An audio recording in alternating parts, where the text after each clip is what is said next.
Olá, voltamos para a nossa segunda parte da aula de hoje sobre o mundo bíblico do Novo Testamento. Estamos falando sobre movimentos políticos e religiosos do tempo de Jesus, primeiro século da era cristã, lá na Palestina, um ambiente em que o nosso mestre, quando aqui esteve no seu ministério terreno, vivenciou e exerceu o seu ministério.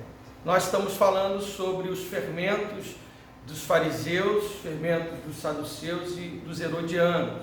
Esses movimentos, esses três movimentos foram os movimentos que Jesus mais teve crise. Nós podemos ver pela leitura dos evangelhos. E falamos do ambiente importante que Jesus circulou, que Jesus exerceu parte do seu ministério, principalmente o ministério de ensino. Jesus exerceu o seu ministério nas sinagogas, o ministério de ensino. A gente percebe Jesus utilizando uma parte do seu tempo nas sinagogas.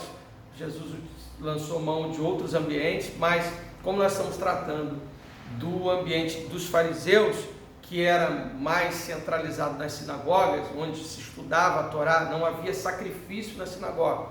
Sacrifícios só eram oferecidos no templo, mas Jesus também teve conflitos seríssimos com os saduceus. A partir do momento que Jesus entra, segundo o relato dos evangelhos, ele entra para fazer uma faxina no templo, ele está deixando bem claro, não só com palavras. É importante frisar aqui e trazer essa observação em que Jesus não só agiu com palavras, ele não só falou, ele não só dialogou, ele agiu também. As ações de Jesus, as ações ministeriais de Jesus deixam claro para nós que ele reprovava veementemente a doutrina ou a teologia dos saduceus e dos fariseus. Ambas essas doutrinas que haviam diferenças. Os saduceus não acreditavam em ressurreição, já os fariseus acreditavam. Os fariseus acreditavam na tradição da Torá oral, os saduceus era da Torá escrita. Havia algumas divergências teológicas, mas o que mais Jesus se conflitou com eles, o que mais Jesus bateu, entre aspas, exortou, foi com relação à prática, à conduta, a forma como, principalmente os saduceus, o nosso ponto de enfoque aqui, agia, porque era um grupo corrompido, extremamente vendido, corrupto mesmo. Por isso nós entendemos a atitude de Jesus ter entrado no templo. Quando Jesus chega em Jerusalém, na sua última semana de vida, a Bíblia fala que Jesus chora, ele chora.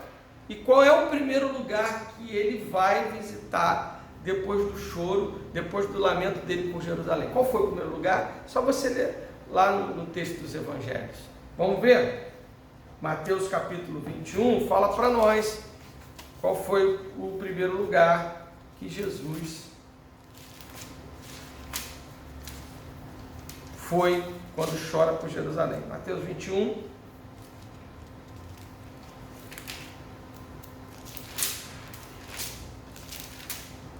Jesus entra em Jerusalém. O texto de Lucas, eu vou ler o texto de Lucas, porque o texto de Lucas ele traz um detalhe, é muito importante quando você for fazer um estudo nos evangelhos sinóticos, uma pregação. Geralmente nós encontramos textos em comum nesses três evangelhos, Mateus, Marcos e Lucas. É sempre bom você ler os três evangelhos de acordo com a passagem que você for separar, se estiver em comum nos três, porque cada um traz um detalhe importante. E o detalhe que eu quero enfatizar aqui está quando Jesus entra em Jerusalém, no capítulo 19 do evangelho de Lucas, quando ele chora, versículo 41. Quando Jesus ia chegando a Jerusalém, vendo a cidade, chorou por ela, dizendo: se você soubesse ainda hoje o que é preciso para conseguir a paz, mas isto está agora oculto aos seus olhos, pois virão dias em que os seus inimigos cercarão você de trincheiras e apertarão o cerco por todos os lados, e vão arrasar você e matar todos os seus moradores. Não deixarão pedra sobre pedra, porque você não reconheceu o tempo em que Deus veio visitá-la. E o que acontece logo em seguida?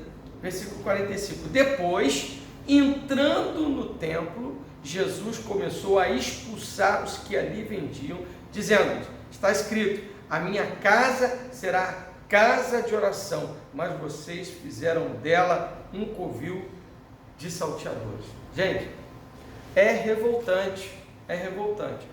O que está por detrás dessa ação de Jesus?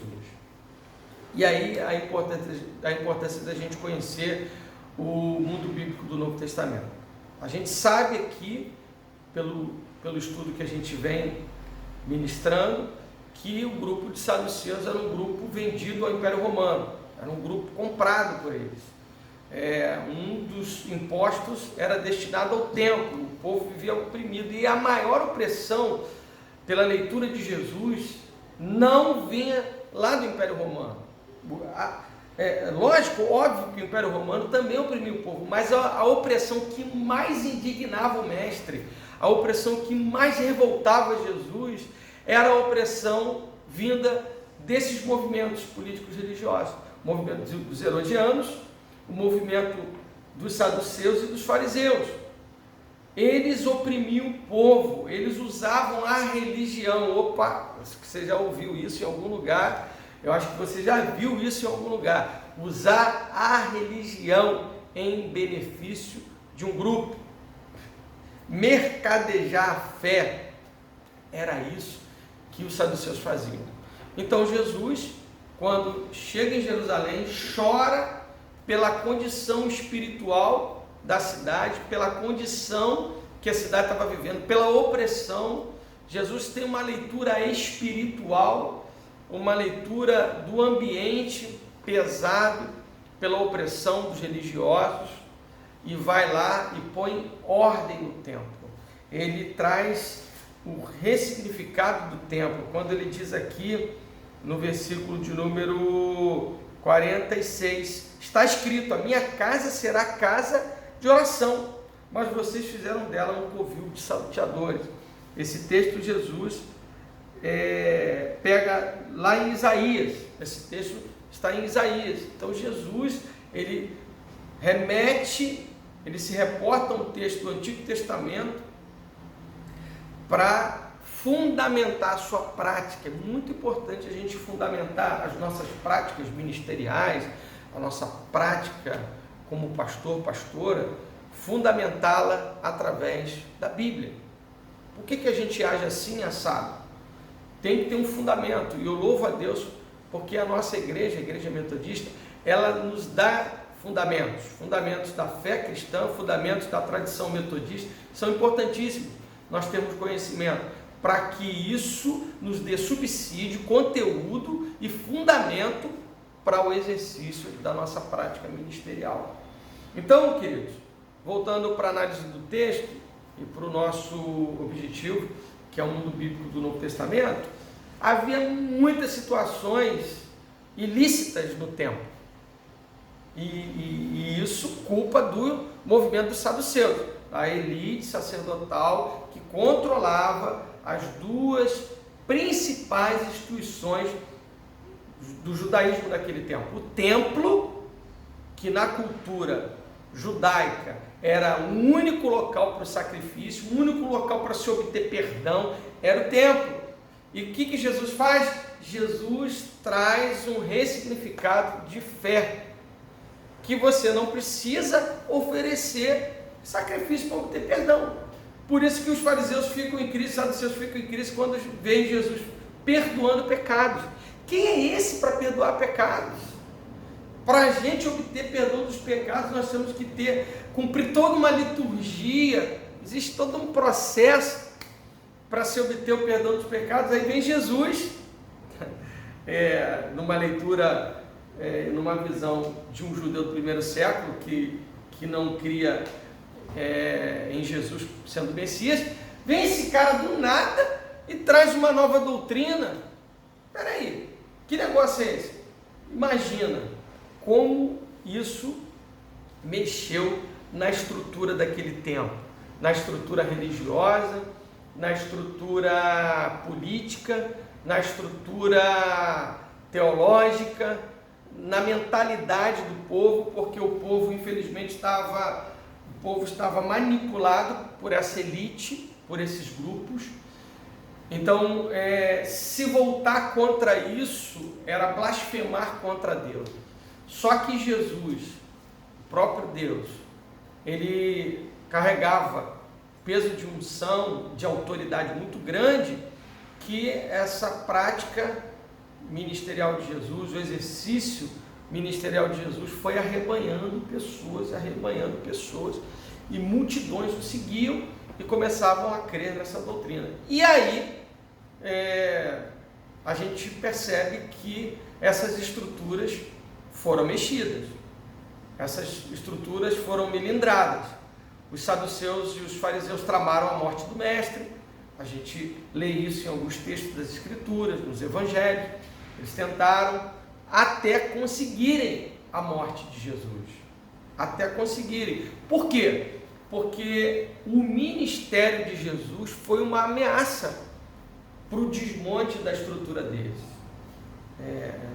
E todas as vezes que a gente se propõe, aqui vai uma aplicação na nossa aula, que é muito importante, todas as vezes que a gente se propõe a falar a verdade, a caminhar do lado da verdade, nós vamos encontrar opositores. Não tem jeito, não tem jeito. Ministério pastoral, por exemplo, é assim. Você, quando falar determinadas coisas para determinadas pessoas, e principalmente quando você lida com estruturas religiosas, como a mentalidade dos fariseus e dos saduceus, você vai encontrar opositores. Paulo, quando ele escreve aos Gálatas, se não me falha a memória, no capítulo 4, versículo de número 16, deixa eu só confirmar, exatamente esse texto, ele diz assim: será que por dizer a verdade me tornei inimigo de vocês? Uma pergunta que Paulo faz no capítulo 4, versículo 16 do livro da carta aos Gálatas. Gálatas 4,16, ele fala assim: tornei-me vosso inimigo porventura, por vos dizer a verdade? Jesus constituiu inimigos sem querer, só pelo simples fato de falar a verdade. Então, quando nós nos propomos a falar a verdade, nós vamos encontrar opositores. Não queira você ser ou ter unanimidade no ministério pastoral, no ministério que nós exercemos nas nossas igrejas, nas nossas paróquias, enfim, nós nunca vamos ser unânimes. E é bom isso, é muito bom. Eu vou falar aqui, dar um exemplo, abrindo um parênteses, eu não tenho nenhum problema com oposições, desde que essas oposições sejam fundamentadas. Não tenho dificuldade em ouvir opiniões diferentes da minha. Muitas vezes sou convencido de que essas posturas ou essas palavras, elas vão me ajudar e até são melhores do que a minha. Não tenho problema contra isso. A grande questão é que essas oposições sejam fundamentadas nas Sagradas Escrituras e não sejam oposições tais como foram a dos saduceus e dos fariseus. Oposições covardes com relação ao mestre. A gente percebe todas as vezes Jesus tentando ser surpreendido por eles, eles tentando fazer uma pegadinha com Jesus. Diversas vezes a gente vê eles fazendo pegadinhas com Jesus. Então, já concluindo a nossa aula de hoje, o nosso encontro de hoje, esses três fermentos do fariseus, saduceus e dos herodianos, que foram movimentos políticos e religiosos daquele tempo que foram nocivos aos discípulos de Jesus, e Jesus chama a atenção dos seus discípulos com relação a isso. Nós temos também outros dois movimentos daquele período em que o mestre exerceu seu ministério aqui na Terra, são os movimentos dos zelotes, movimento político daquela época. Eles eram chamados de guerrilheiros. Interessante que Jesus chama dois desse movimento para ser seu discípulo. Um é Simão Zelota e o outro, segundo a tradição, Judas Iscariotes, também provavelmente pertencia a esse movimento dos zelotes. Então não era um movimento corrompido, era um movimento patriota, era um movimento que não aceitava aquele jugo do Império Romano sobre o povo de Israel. Então lutava, só que lutava à base da espada, à base da mão armada. E Jesus foi tratando desses homens, Simão e Judas.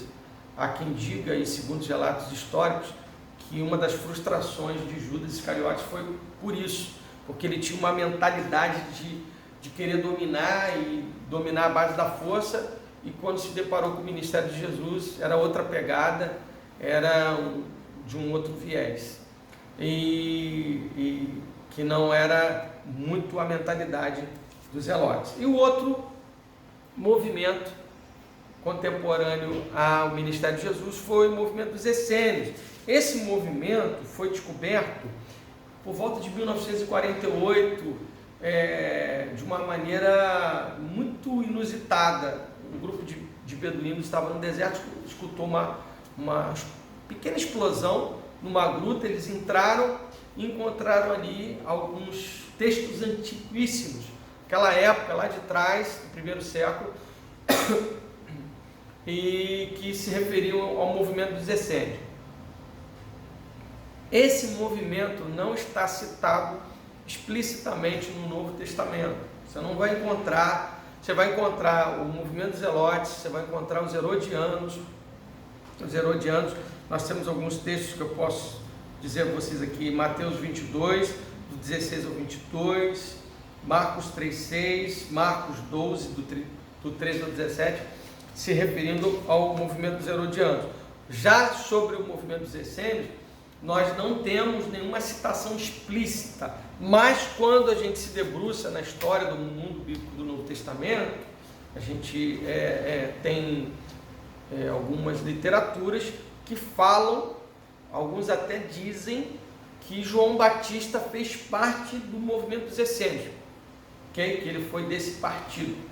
Não se tem nada do Novo Testamento que se possa afirmar com relação a isso, mas esse movimento, ele surgiu, foi um grupo resultado da fusão entre os sacerdotes dissidentes do clero e dos leigos exilados, sacerdotes que se revoltaram com essa prática pecaminosa e fraudulenta que se instalou no movimento saduceus.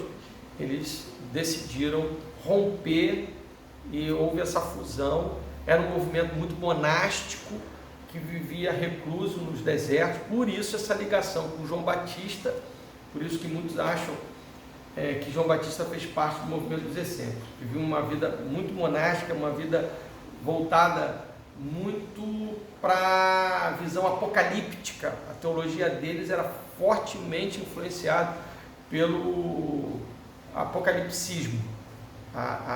Eles criam que viria um mestre da justiça, que seria o Messias, e vinha libertá-los de todo esse jugo.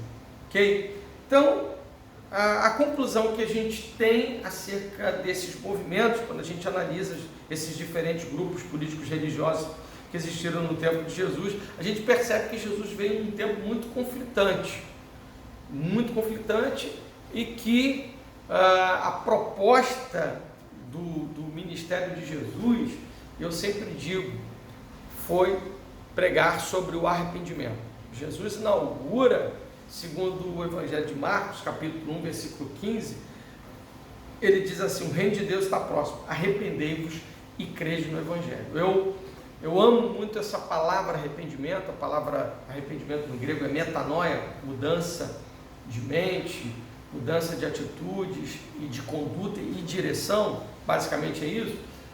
Por que eu amo? Porque a gente vê que João Batista começa com a pregação de batismo de arrependimento, Jesus dá sequência ao tema do arrependimento, Pedro, na sua primeira mensagem, em Atos capítulo 2, também fala de arrependimento, quando as pessoas são tocadas pela pregação de Pedro no dia de Pentecostes, perguntam a Pedro o que tinha que fazer e qual é a palavra que Pedro traz: arrependei-vos e sede batizados em nome de Jesus Cristo. Ele fala isso lá em Atos 2. Também o apóstolo Paulo prega sobre arrependimento. Então, se existe um tema que a igreja nunca pode deixar de pregar, é sobre arrependimento. Arrependimento é a manchete do Evangelho. Lembra, né? Os mais antigos vão lembrar aí do tempo que a gente comprava jornal, vinha a manchete, que era o tema central do jornal, a notícia principal. Qual é a notícia principal do Evangelho? Arrependimento. Arrependimento, mudança, transformação. E começa aqui, na mente, na nossa mente. Eu fico por aqui nessa aula desse sábado, e essa aula diferente, essa aula gravada, e no próximo e último vídeo eu quero passar para vocês a tarefa em cima do que a gente falou sobre o mundo bíblico. Ok? Deus abençoe vocês. Shalom.